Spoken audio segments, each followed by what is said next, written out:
fait, Bellessa, à la base, c'était une idée d'Amandine qui est formulatrice de produits cosmétiques. On s'est rencontrés dans un laboratoire de produits cosmétiques biologiques et on a sympathisé toutes les deux. Elle m'a présenté un peu son projet sous forme de rêve un peu utopique au départ.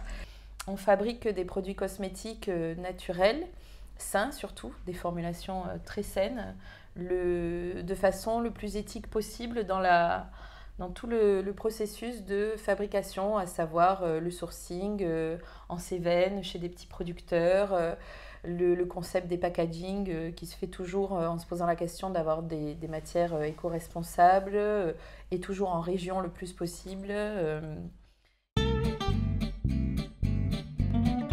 Je suis née donc ici, vers Uzès. Je suis partie très tôt, à 18 ans, vivre à Paris parce que je voulais être maquilleuse pour faire des effets spéciaux en fait. J'ai atterri dans la mode, ça a duré 6 années. Je suis vite rentrée retrouver ma campagne adorée parce que j'aimais bien quand même vivre à la campagne. Là-dessus, je suis partie en Thaïlande me former au massage traditionnel. J'ai ouvert un spa à Aigues-Mortes. Là-dessus, je suis tombée enceinte, donc j'ai arrêté le spa à Aigues-Mortes. J'ai élevé mes 2 enfants. Et ensuite, je suis partie travailler là où j'ai rencontré Amandine. J'ai une licence pro chimie, option cosmétique. Sur Montpellier, j'ai fait ça.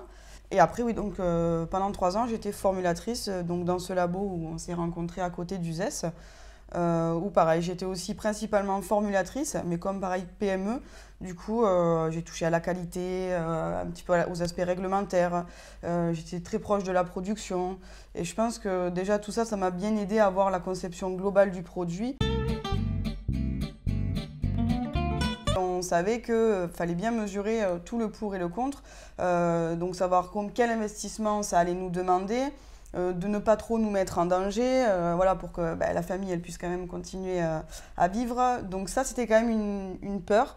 Et on l'a surmonté parce que on s'est rendu compte qu'on n'avait pas tant que ça à investir, parce qu'on donnait beaucoup de notre personne. Avec notre multicasquette, là justement, on a fait beaucoup de choses nous-mêmes.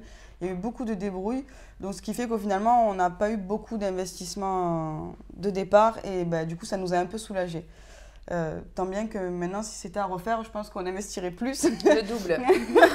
Parce que finalement, après, maintenant, vu qu'on se rend compte que ça se passe plutôt bien, on aimerait avoir plus de moyens pour pouvoir envoyer encore plus. Ouais. Quoi. On est plus maline. On est plus maline. Beaucoup plus maline. Vraiment, on manque de crédibilité. On a eu peu d'expériences comme ça, mais de toute manière, on y met un terme rapidement. C'est ça, ouais. On est tombé, surtout quand on cherchait un petit peu pour la production, ça peut être un monde assez d'hommes. Et c'est vrai que moi, je suis déjà arrivée dans un endroit où on m'a pris de haut.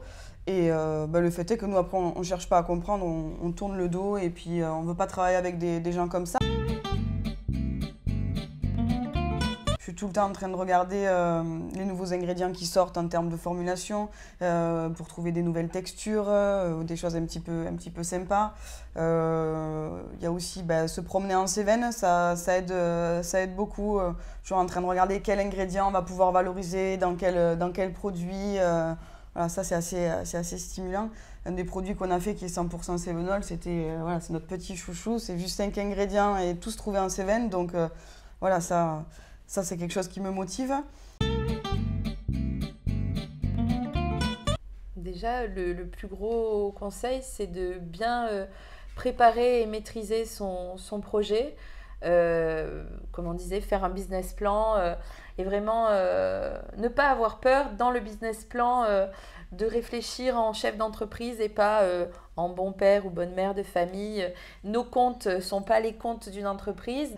Après, il faut vérifier qu'il soit faisable. Il faut vraiment mettre le nez dehors et voir ce qui se passe dehors. Et il ne faut pas rester cloisonné quand même dans sa propre idée quand il y a son petit projet. D'être proche du client final. Nous, on va beaucoup rencontrer nos clientes réelles, pas les revendeurs, mais aussi la cliente finale.